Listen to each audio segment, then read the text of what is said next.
Hi, it's Chris Titley here, and on today's episode of Scoreboard the podcast, I'm joined by Liam Wright in person here in Brisbane on what is a cracking day. Look at the weather. Beautiful. Liam, where have you been this morning? I've been at Ballymore, soaking up the sun, so no running today. I might just start again. It's just come a little fadey, that's all. We might just, because you're tall, we might a little bit up. Is that the camera then? Yeah, it is now. Is that all right? That is, look, it's fine. Seems fine to me. Yeah. If you can hear it there, it's not just out of it. Oh, that's good. There we go. Go down to it. Hi, it's Chris Titley here, and on today's episode of Scoreboard the podcast, I'm joined by Liam Wright in person here in Brisbane. What a beautiful day. Liam, welcome. Thanks for having me. Mate, what have you been up to this morning?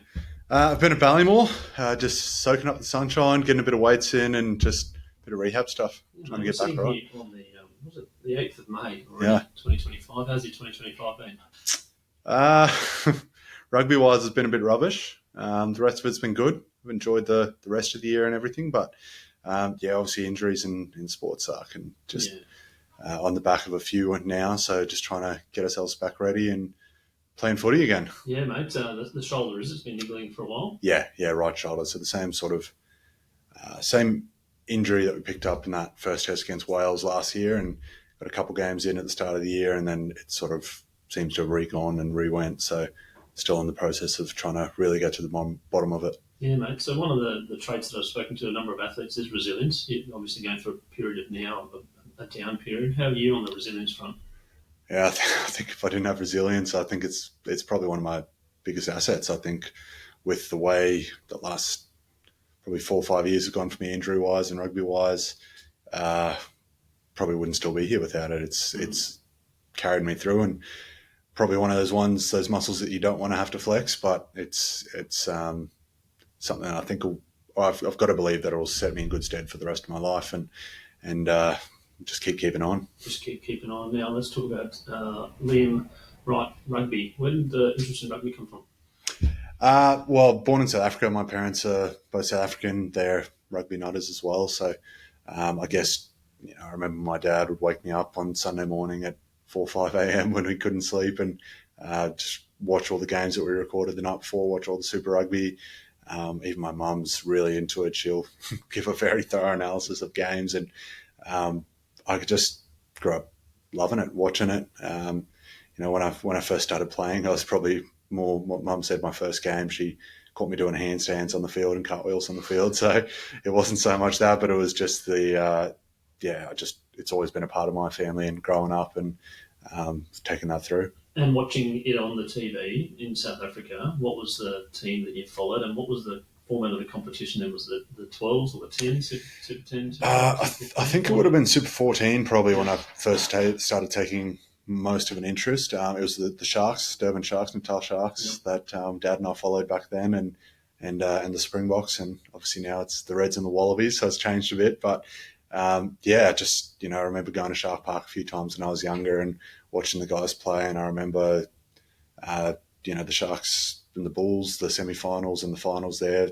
2007 through 2009. It was a pretty good period there of the Sharks doing really well and being competitive, and I guess it just sparked an interest, a common bond between my dad and I and my mum and I, and then as you sort of go older and get to understand the game a bit more, I've really come to love it. Who are the players in the Sharks then, mate? Could you name the 1 to 15 then? Probably couldn't name the 1 to 15. I remember obviously the Beast coming through. Stefan Topolance was the fullback. My dad always used to tell me that he was so fit that he had to, above and beyond all the team fitness, he'd have to go and run extra stairs to get his heart rate up and get as fit as he could. Yeah, there'll probably be people in our team that'll say the same thing, and we're like, no, it didn't happen. But I just grew up watching a lot of those guys. Skulkberger didn't play for the Sharks, but tough flanker that sort of probably tried to model a bit of my game across, and just enjoyed watching a lot of footy, and they were the guys to watch when you're a young kid in South Africa growing up. Yeah, and then the positioning of watching, you mentioned the flanker then. Is that something at the time you thought, this is a pretty cool position as opposed to the glorious fullback or the tight head prop? Yeah, I mean, my dad was an eighth man. I don't know if there was ever... I've never played another position, really, to be honest. I've just been sort of definitely known I wanted to be in the forwards, not fast enough, not skilled enough, I think, to be in the backs, especially when I'm growing up. And had a bit of ticker, I guess, when I was younger, and that's kind of the thing you do. And I was the skinny, small, lanky kid that was light enough to get chucked up in the line out when they started lifting, and so you become sort of just positionally around your body shape, and that's where I was. That's where I ended up. I loved watching those guys, Victor Matfield. I loved watching him, and reading his books and his understanding of the line out and how he decipher and decoded and all that sort of stuff. I think really formed into my sort of senior rugby styles. Skulkberger, 100%, George Smith, from Australia, just guys that knew how to get over the ball, had specific skills, but also just you had to show a lot of ticker and a lot of heart to play in those things. And while I probably didn't have the athleticism and the physicality and all that sort of stuff back then, it was one thing that could get you through. Did you watch the games as a child and go, oh, come on, you're just swinging it wide, they should have gone on the left side? That sort of kid. Oh, come on, no, kick it, chip it over the top. Yeah, maybe a little bit. Probably just echoing whatever mum and dad said, and you know how you do. You see what they say, and you shout the same things. Maybe oh, come on, ref. Yeah, exactly. Yeah. We do blame the ref when you're a bit younger. Just loved it. It was something we did on Sunday mornings. You'd watch rugby back. Yeah. And you'd go and play it on Saturday and Sunday. So it was great. When the move to Australia, talk about that. 7 years old. Yeah. I think it was just a decision mum and dad made around probably what was best for my sister and I. And I think growing up at that age in South Africa, it was quite unstable. The government changed a lot, and it just probably from their point of view wasn't the best place to raise a family. And it's a pretty brave decision, I think, on their part. And all our family's still over there.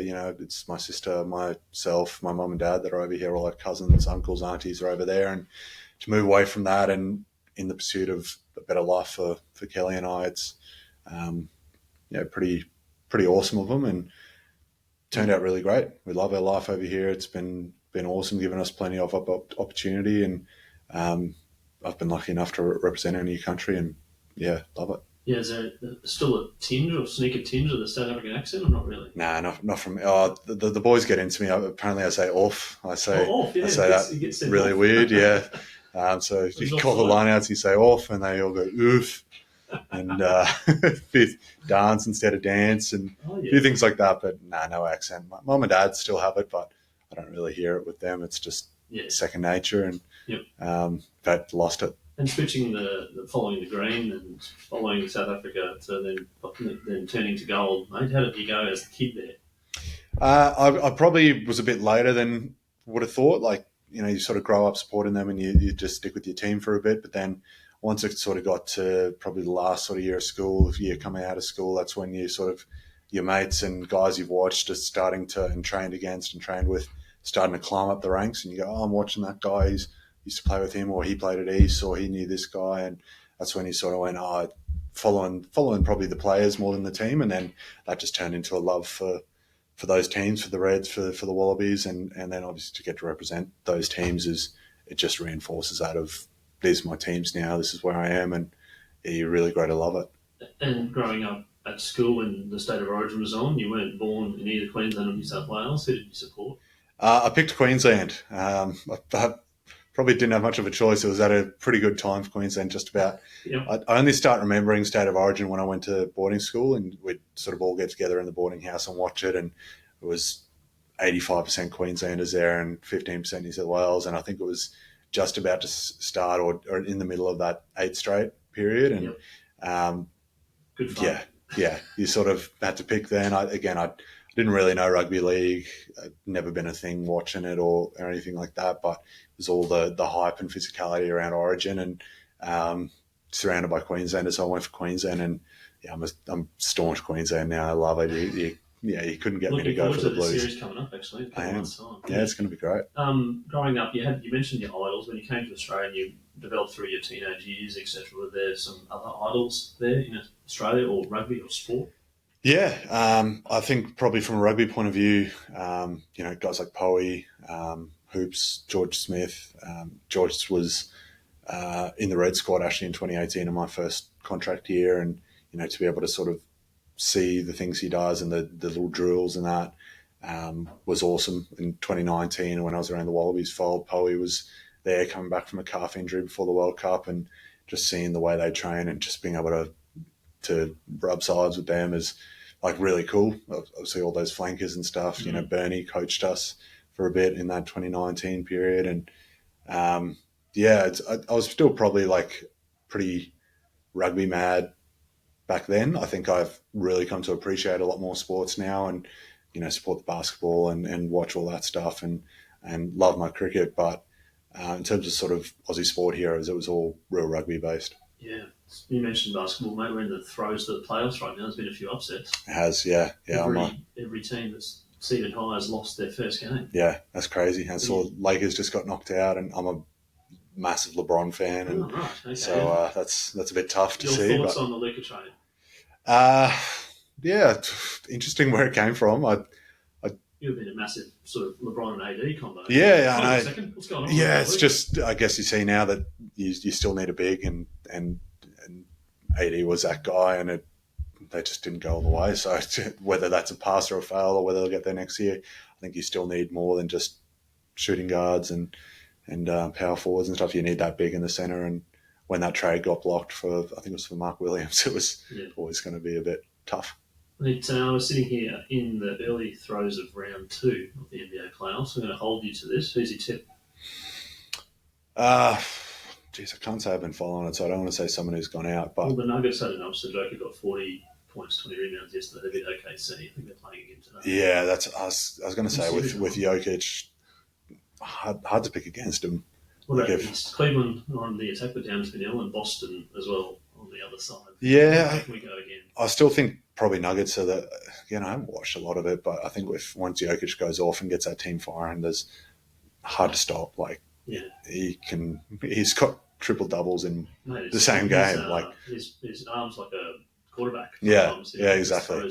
Yeah, quick and fast. So just make sure you have to be on the receiving end. Yeah, you've got to be ready. Get it in. Yeah. So rugby. When did you sort of work out that you were pretty good? I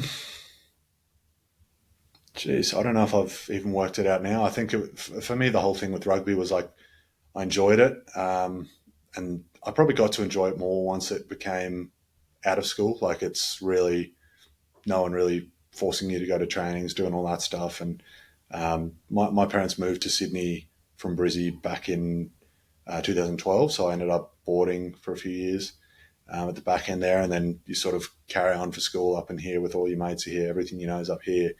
And I think that was really a point where you go, all right, if I want to get down to training at East, I've got to find a way to get there. I've got to schedule myself, and that's the way it's going to be. If I want to play footy, it's because I enjoy it and want to go through. And that was a real big turning point for me, whereas I think the pressure of GPS rugby was ridiculous. Like we ended up winning the premiership undefeated, but there's only 8 games, and if you lose one, your whole senior year is ruined pretty much. So I think going back to club was just a good way to enjoy rugby again.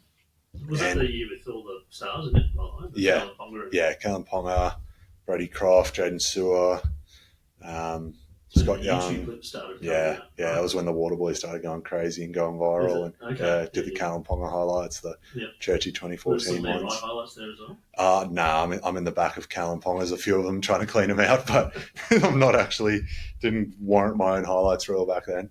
Lineouts and breakdowns. But I think that's you've won most games by a significant. Yeah, I think our average scoreline was like 51-19 or 51 to. But then come out of school, you're like, okay, you can play rugby if you want to, or you can get contracted by Ponga and all this stuff. Yeah. And it's like, well, you don't have to. You can go to uni and be like normal people do, is go and study or exactly. do a craft or whatever it might be. Yeah, and so came out of school, didn't get any pathways or anything like that. Go play footy at East.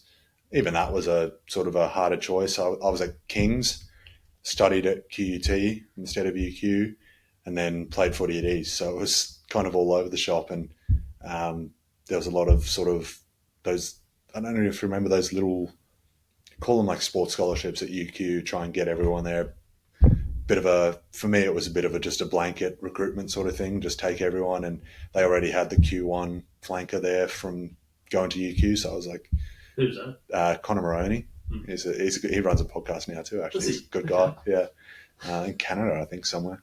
There you What a champion. Yeah, Champion legend. in the industry. Yeah, but then it was just kind of always liked that, taking a bit of the tougher road. I felt like East was a bit more of sort of the battlers' playground where we'd go and really have to earn your rights and earn everything you get. And as I said, sort of didn't have a license yet, was living at King's over in Toowong, uni at QUT, and so I became a master of the public transport system of the bus, and really had to, if I needed to get somewhere or wanted to do something or was up to me to do it, and really sort of instilled that drive. And I guess in terms of when did I find out I was good, for me it was just, can I get to the next thing? When I was playing for Colts, can I get myself into the under-20s pathway?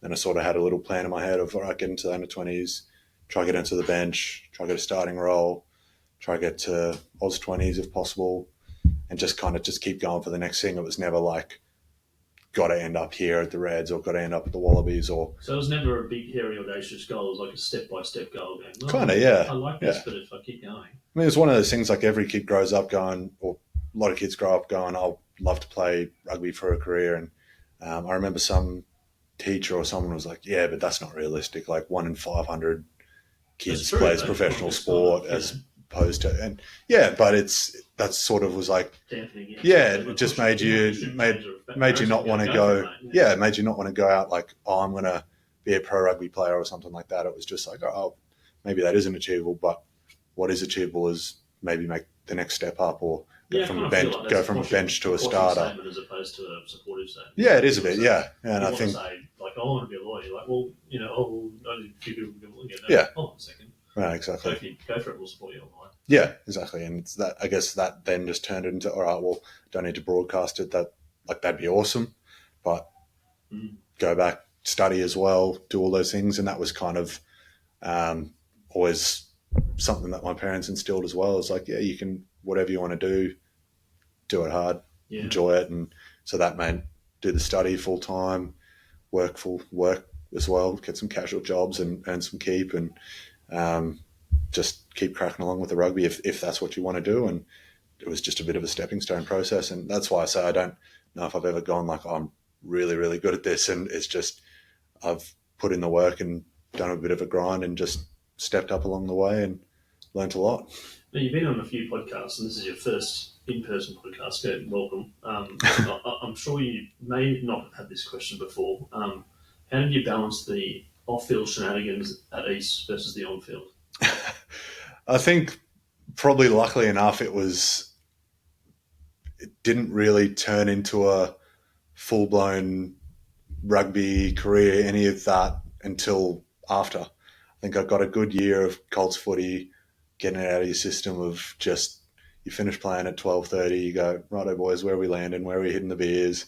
And did that week in, week out, just about for the full year. And then during the week, you go to the gym, go for your runs, go training, go work, go labour. You get up most mornings at 5 a.m, go do labouring and mow some lawns, or put some walls together, do whatever you need to do, and make some keep. And I worked at my mate's dad's news agency, just whatever I worked at East, painting the lines on. So there was a lot of squiggly lines there for a while, and just do what you can. And it was kind of, for me, it was the field is a bit kind of cornered. It's like, oh, Liam came a little bit late to work, and all of a sudden it's not the straight line. Is that right? No, we did our best. We did our best. We're by no means professionals we took the buggy and threw the footy around while we were on call. And but I think it was just, for me, it was really that freeing sort of nature of that first year out of school of like, geez, there's a lot of pressure on your OP, on your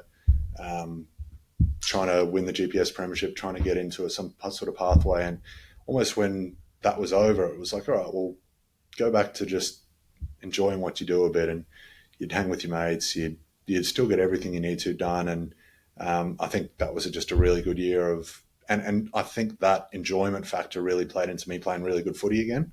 As I sort of said, back at school, I was in the back of Kalen's highlights. I was just doing lineouts and breakdowns, and I didn't really develop that much.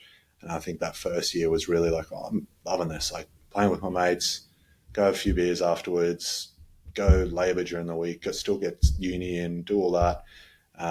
It's fun. Like everything's fun at the moment, and sort of played well off the back of that.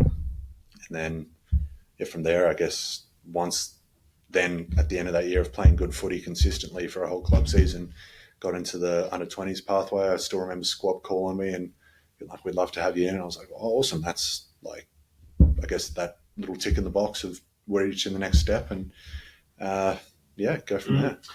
I'm curious to know your relationship with fun, with rugby, then sort of the pathways and having fun, and then all of a sudden you get money, like it's a job. Does anything change on that front? Obviously, it becomes a bit more quote unquote serious. Yeah, definitely, and that's why I say I think I was lucky that I almost got a lot of that out of my system before it became a job or anything like that. And same with, I'd nearly just about finished my first uni degree by the time I got my first contract. Like, it still took me 4 or 5 years after school to get my first contract, and had to play it was 2018, and played in the under-20s for 2 years, played the Oz-20s for 2 years, and in that sort of second year I managed to play really well. I got the Oz-20s Player of the Year, and that sort of was the final catalyst to be like, all right, here's a contract. Is that the little folder you put across? Yeah. I mean, yeah. Show us your highlights, and you're like, I've got one thing for you. Yeah. Got this little plaque here, and and it was tough to get a contract at all. So I think my first year contract was $10,000, and there's that for the first year, but you get to train with the squad, and that's what you've been enjoying. You get to do that. And you met George Smith, right? Met George Smith, roomed with him once. And did he sort of not know who you were? No, not at all. So no. you're like, does he say, oh, g'day, I'm George? You're like, no shit, Sherlock. Yeah, I know. Yeah, I know. And he knows your name now. I think so. I hope he remembers me. Yeah, what did you say to him in the first meeting? I remember. I think I was just like, hey, George, that's probably it. Like, how cool is this? Went home, told my mates, told the guys I was living with. So, And then the first game for the Reds, 2018, you mentioned. Yep. Do you want to talk about that experience and putting that jersey on and getting out there and playing, rugby for a living, for a state, with all eyes on you, as opposed to a little bit of Colts at East, where there might have been a few, 20 blokes and 20 girls watching. Yeah, it was really. Don't know if there were 20 girls back at East watching us back then, mate. But 20 people. Yeah, but yeah, it was really cool. It was. I still think that whole between fun and work and job and stuff, like, I still don't consider any of what I do really work. Like, I don't say, I've got to go to work, going to training, like I'm going to the gym or going for a run, or like, it's still that element of like, really lucky to do this. And I think those first few years especially was, again, didn't really consider it like, oh, now I'm getting paid to do this, thing's got to change. I think for me, it probably took more of a toll of once I started getting the string of injuries. That's when I was like, all right, it's not always going to be as smooth as the first few. Like I think I played, 47 Super Rugby games just about straight, like apart from 1 or 2 where I wasn't picked in sort of first year. And it was just, it's like, oh, this is just how it goes. Like, you're here now and that's the way it works, and that's pretty easy. And then I think once all the injuries started happening, that's when I took a bit more of like, all right, well, if you do want to get better and keep growing and stay here, that's when you actually got to sacrifice a bit more. And I think that's when I took a lot more personally, not in terms of not having fun, but in terms of what you're willing to sacrifice. And for me, a big part of that was, I'll go out sober, or I'll not get on the piss with my mates, or I've got to miss a 21st, or I've got to miss one of those things. And that's really probably where a bit of the maturity got forced into me, just through bit of unluckiness with injury. And it's that resilience muscle, I think, where you talk about, where you don't want to go through all that stuff, but I feel like I'm definitely a better athlete and better professional now because of that. And I still think it's fun, but then you sacrifice a few other things in terms of what you really want, and you realize what you really want to do, and that this isn't a given and this isn't taken for granted, and you've actually got to do a few things differently if you want to keep doing this and stay here and get to your potential. And some say that's the price of entry, right? Yeah. Of being a professional sports person. But then you probably need a support crew around that to kind of, support you, to say, we back you. Yeah. And you missed my 21st or my wedding or whatever it might be, to pursue your thing. That's okay. Like, yeah. You have a few people like that? Definitely, yeah. As I sort of said before, all my extended family's back in South Africa. So it's sort of mum, dad, myself and my sister, but they're also in Sydney. So they're not sort of can't just go there for Sunday dinner and wash my clothes and that sort of thing. So I've been living in a share house with pretty much the same group of guys since the end of 2016, and it was pretty much the 3 or 4 of us plus or minus 1 or 2 until late last year, I think. Like probably the longest lasting share house in a long time. We went about 8 years, and they're my best mates. It's my missus now jokes that guys, they just get a few friends when they're younger and go, yeah, that'll do. They don't need any more friends and just keep the same crew. And that's kind of us. Like we just really bounced off each other, and with not having sort of extended family, and then my actual family is down there. I'm a big believer in family is your friends and the friends that you choose as well, and just the people who look out for you. And I think without them, they're sort of steering me a bit. There's been a few times where I go, oh, is it worth it? Like, I don't get to do what you guys do all the time and go and do all the, the fun stuff. Is it worth it? And they sort of steer me back on the skid. And Do you think you were the first ever Wallaby captain living in a share house? I don't know. I don't know, but I loved that sort of in this time. Modern day of bright lights and money and Instagram, and you're like, oh, here my mates have been living for 8 years. It's the same thing, and he's pretty good at lasagna, and I'm pretty good at the risotto, and all this. And you split your bills in there, right? Did that, split the bills. I had to. My New Year's resolution one year, where you talk about sort of the sacrifices, was telling them, hey guys, I'm not going to be cooking with you guys anymore. I'm going to be going out on my own a bit, because we'd those first few years, and probably when I realised I needed to start putting on some weight and some proper muscle, I was like, guys, I can't wait until 9 p.m. to eat dinner while you guys play Xbox and that sort of thing. So it was again just the sacrifice you make of, I need to kind of eat at 6 and then eat again at 9 if I'm gonna put some weight on and take this seriously and get a bit better. And again, they were like, yeah, cool, man, do what you need to do. And they were still there for a good yarn. And I think that helped, because the whole balance of going between quite an intense environment where everyone's trying to be better, you're competing against everyone, and then you come home and your mate tells you about some crazy stuff that happened on the work site at labouring or whatever happened in their day, and it's just a really good balance and a shift of perspective. Did you send them a text every now and then and say, man, I can't come home for dinner, I'm just playing for the Wallabies? Yeah. And by the way, if you want to watch it, switch it on. They go, no, we got this Netflix series we're watching. Yeah.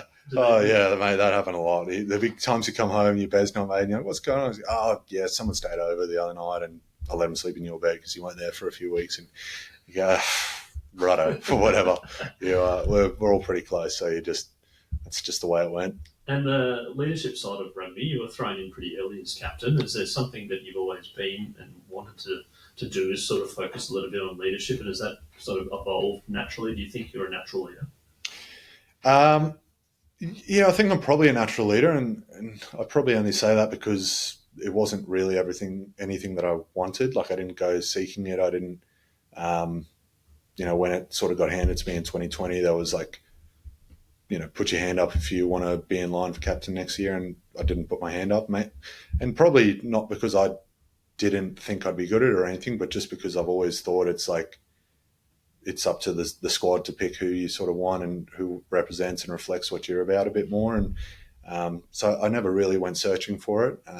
When it came, I sort of went, wow, that's big, and I wanted to do it justice. And I think then I put a lot more time into trying to develop areas of that. And initially when I first got it, I think I spent too much time on like, oh, how do I have to do things differently to be the leader? After a while, probably once COVID happened, I sort of went, all right, I wasn't playing as good footy because I was putting too much emphasis on the leadership side of it and not letting my game do the talking. And I think that's when I probably took a bit more of a backseat and went, all right, well, actually, you got chosen for a reason, not doing anything out of the ordinary other than just the person you are. And that's kind of what it went back to, a little bit of just be your natural self. If you're a resilient guy, you're a hard worker, and people obviously took some like to that and some following to that. And but I did want to definitely grow that aspect, and that's where even the uni side, I picked up a master's of business, majoring in management, which had a lot of parallels to sort of leadership and all that stuff. And I really enjoyed, same with the study thing the whole way along, just trying to, whatever I was doing, as my parents sort of said, whatever I was doing, I wanted to do it really well. And so even that leadership aspect and the captaincy aspect was like, oh, well, how can I get a little bit better there, or how can I grow my leadership, or how can I do that? And would read a lot of books about sports leaders or business leaders and do that sort of stuff, and listen to podcasts and just pick up as much information as I can and then try and make the best decision with it. How would you define yourself now as a leader? I think I'm probably a lot more comfortable taking a bit of a back seat. Like I think I've gone from having to speak a lot early on and try and do that to, I think I'm definitely a lead by example or a lead by action sort of guy. And so I think now I trust the people around me a lot more, let them do their thing. And I think I know how to pick the right time of when I need to inject and when I don't, just based on has what's been needed to say been said.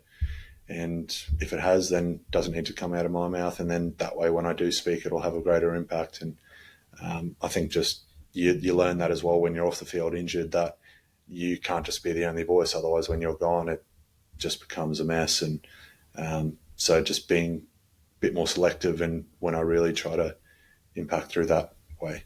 So a bit more delegation and let things be, but then when it's needed, you come in and you say, right, this is what I think now. Yeah, a little bit. So yeah, you let things dictate themselves because these are grown men you're playing with. Exactly. They've got the skills. They don't need to be told. I make sure to call that stuff like that. Definitely, yeah. And as I said, I'm naturally a lead by example kind of guy. I'm not the loudest in the group. I'm not the funniest in the group. All that sort of thing. So it's around a big thing Thorny sort of taught me, and I guess that I always knew and learned from my parents, but then really understood in the rugby and professional setting was make sure your own backyard's in order before you ask anyone else to do anything.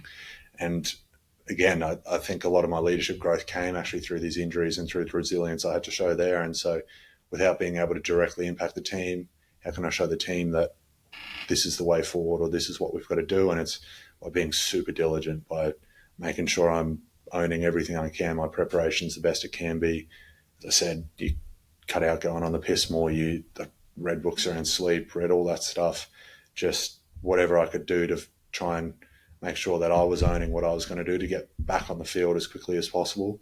So Kevy Horwell's biggest point as well to me when I was injured was, the best thing you can do for the team is get yourself back out there for the team. And so you have to really focus on what you're going to do to get back out there. And yeah, I guess then you can put in your 2 cents because it carries a lot more worth.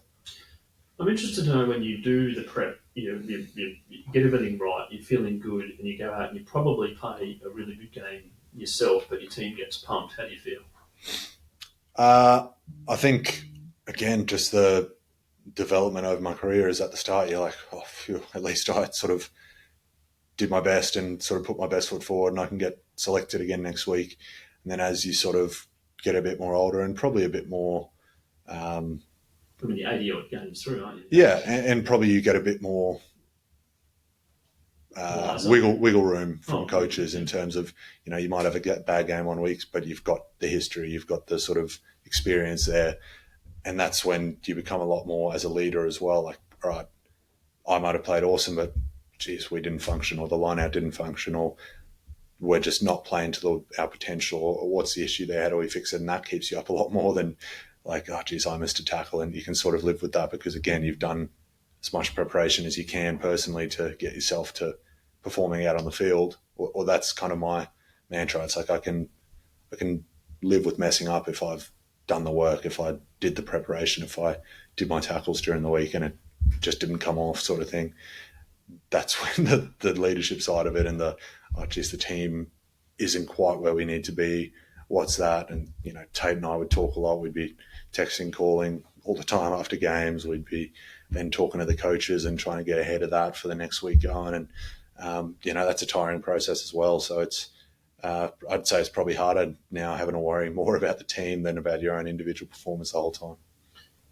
Co-captaincy, the Lions experimented with it and with Harris Andrews, Lockie Neal, and it sort of was kind of a bit new in the AFL. In rugby, Tate, co-captaincy. Talk to me about that, the dynamic, the relationship you have with Tate, the sort of ups and downs, who does what delegation, but also you're part of the same team, sort of back, sort of forwards as well. Yeah. I think it's worked really well. I think probably when we started, we weren't all that sure, but again, I've been injured for large parts of the last few years, and so it's kind of been a blessing in disguise in that way of having that leader that's still on the field and helping develop other leaders as well. But I think Tatey and I complement each other really well. We were good mates in our sort of similar friendship group within the team prior to all that happening. And I think, he's a back, I'm a forward. Rugby's a simple game, but there's also a lot of complexities within sort of the understanding of really how to impact different aspects of it. And, so I can take a bit more of an ownership around that line out and that forward capability, and then he can do the backs and the attacking wise. I'm more of a defensive player. He's more of an attacking player. He's quite an emotional, fierce guy, passionate guy as well, whereas I'm probably more calm, reasoning, logic. Just think we bounce off each other. And then as we've sort of learnt over the years, when that changes and I get a bit red-headed and a bit hot, he comes in with the calming one. And we've just learned how to sort of read the room. If the coaches are going hot and heavy, we know how to bring it back down to, all right, guys, this is what we need to do. If the coaches are this is the plan, but we're not getting a ration, then we can go emotional and try and get that rise out of the boys. And it's just been, again, good growth, good learning. And I think it's not that popular, it's not that necessary, because probably the hardest part of it is when you're co-captains and you're sort of saying it's who has the final say, that sort of stuff. But in terms of how many different roles and different things you have to manage and different captaincy aspects, even before the game, Tate as a halfback often needs to get out there real early, do his kicking, do his passing, do all his basics before he then joins in on individual warm-up and team stuff. So I nail the coin toss. I go and talk to the refs, and I become the major voice there, and he can be freer to do that. And then it's just picking up the loads where the other one needs it to. I think it's been good. So organically worked really, really well. Yeah. I'm also interested around the successful teams you've been in, the 2021 team that won the Super Rugby program, and then also the Wallabies, and you've played a few games, 6 games also in them, and then sort of a different culture. Again, Wallabies versus Queensland, but the successful teams that you've played in, what do you think the successful teams have done right versus the teams that have finished bottom?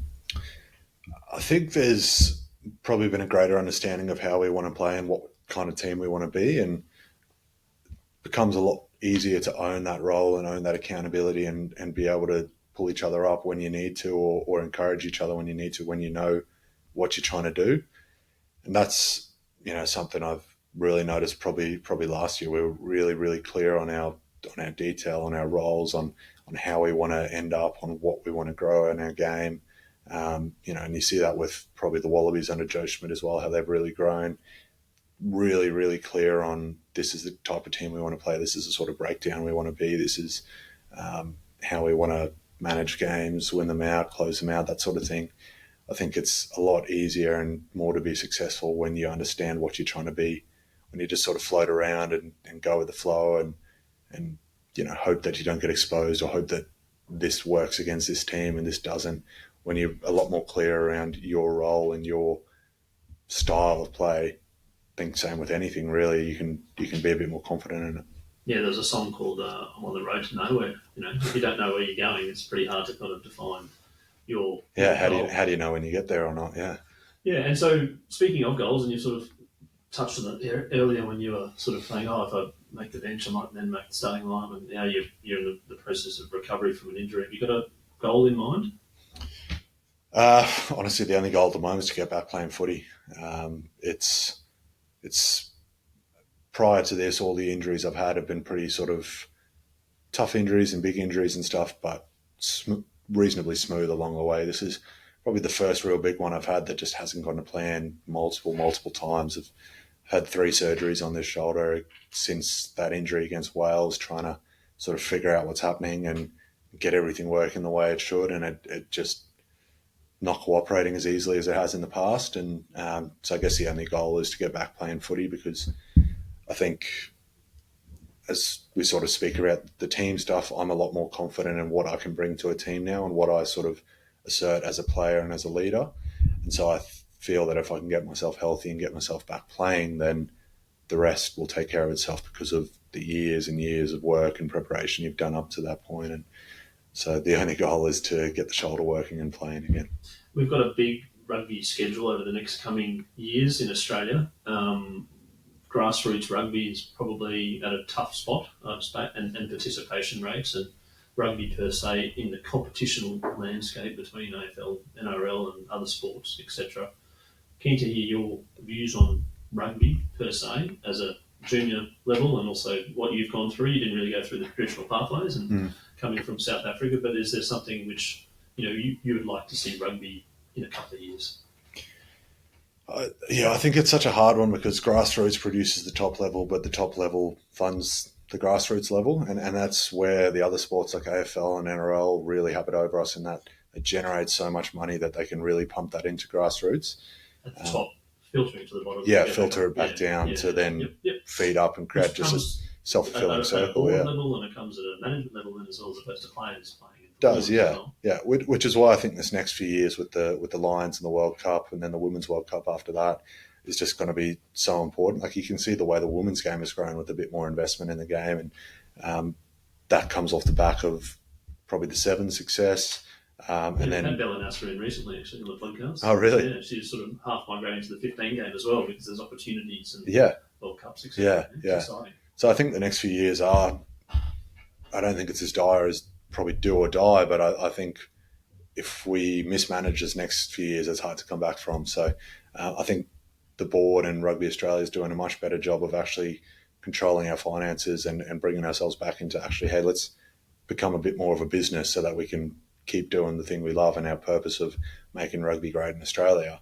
But it goes back to that grassroots of they want more attention and they want to see more of a slice of the pie, I think. And I think that's so necessary because you go to those clubs and so many volunteers and so many people just doing their best to try and keep everyone afloat until they get to that level. And then, you look at the NRL will just come in and sweep them or something like that. It's a very hard problem to combat, and I don't know the full answer, but I think the top level of the game owes it to the grassroots to really treat this next few years seriously and get results that'll turn into financial freedom to reinvest and create that cycle that the other sports have going really well.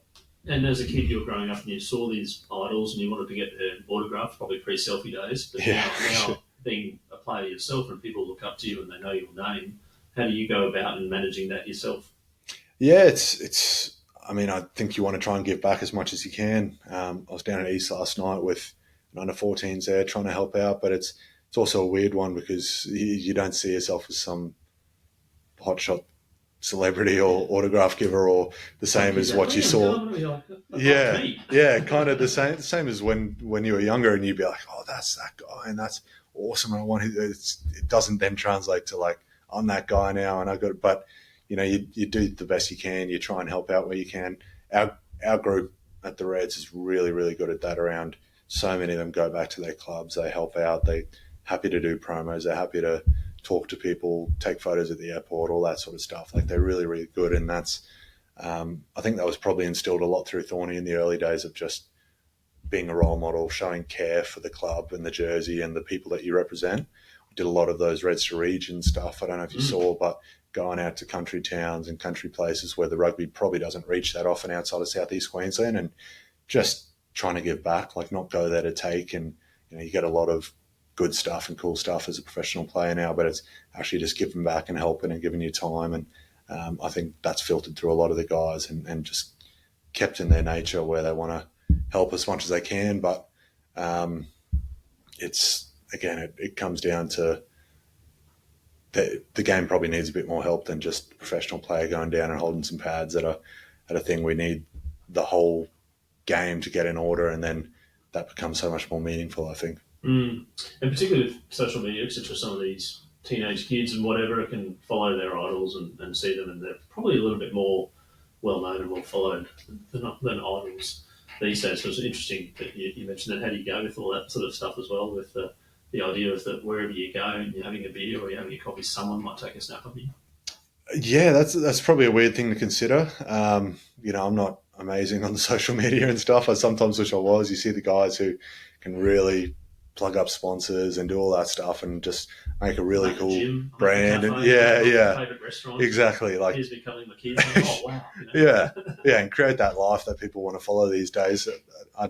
That's not exactly me and my style, but it is weird. You go down to a younger team and try and help them out, and they go, "Oh, I sent you a message request," or "Will you follow me back?" And like that's the new thing of like, "Oh, so and so's following me." Autograph on a piece of paper that you found in your parents in the handbag back behind it, down at the exactly, gallery. yeah.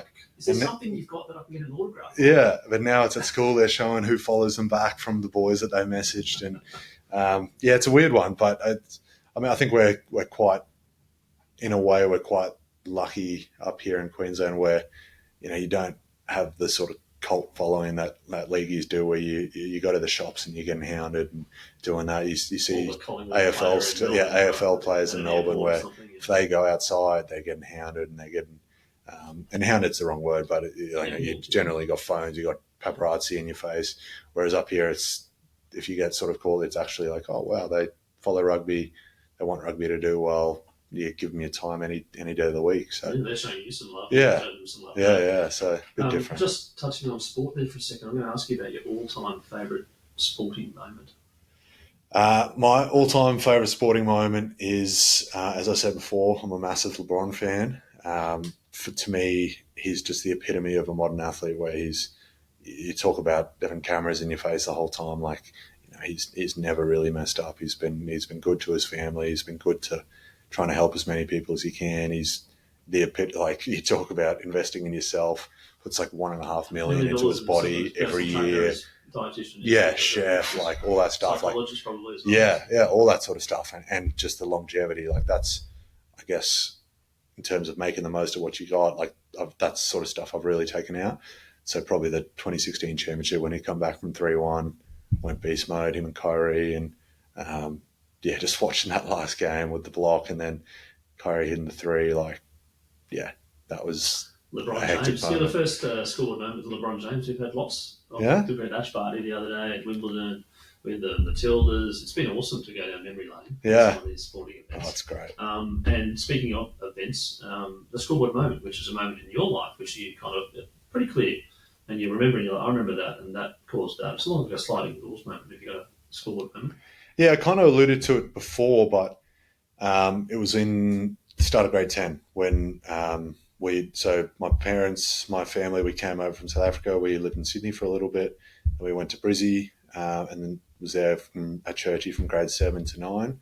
Then the end of grade 9, they said, Dad's job's moved. We've got to move back to Sydney. And I chucked a little bit of a hissy fit. I was talking to my dad about it actually the other day, and he was saying that because I always thought I just threw a bit of a tantrum and they said, oh, you can stay if you want or whatever. But he said that when we moved from Sydney to Brisbane, he made a promise to me that if we ever moved again, I'd give him the option. He'd give me the option of what I wanted to do. And apparently I called him out on that and said, you said when I... And so they sort of said, all right, well, you can come with us or you can try out boarding. And I think Mum thought it was just a bit of a throwaway. Apparently I was a massive sort of mama's boy then, didn't know how to do anything, wouldn't tie my own shoes, tie my own tie, that sort of stuff. And and I tried boarding and I loved it. Like, I mean, what's not to love? You got 80-odd guys in the boarding house there. Whenever you wanted to play touch footy, you got a game right there. Like, you're always hanging out with your mates. You get up to a bit of no good. You get a good routine. You learn a bit more about yourself because you don't have mum and dad there saying, hey, mate, do this, make your bed, wash your clothes, whatever. Like, if you miss laundry, you're wearing dirty clothes for the next few days sort of thing. And for me, that was the real sort of moment because as I've grown up a bit more, I've realised how fortunate I was with that. Like, my parents, as I say, we used to watch rugby all the time. They loved watching rugby. Like, Dad, for grade 12, flew up and watched every game of mine, even of first 15. And, I took that away from him by keeping the opportunity to be up here and then go down there.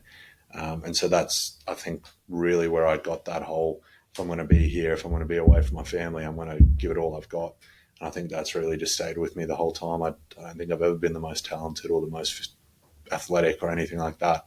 But I've always had that mindset of I'm going to give it everything I've got.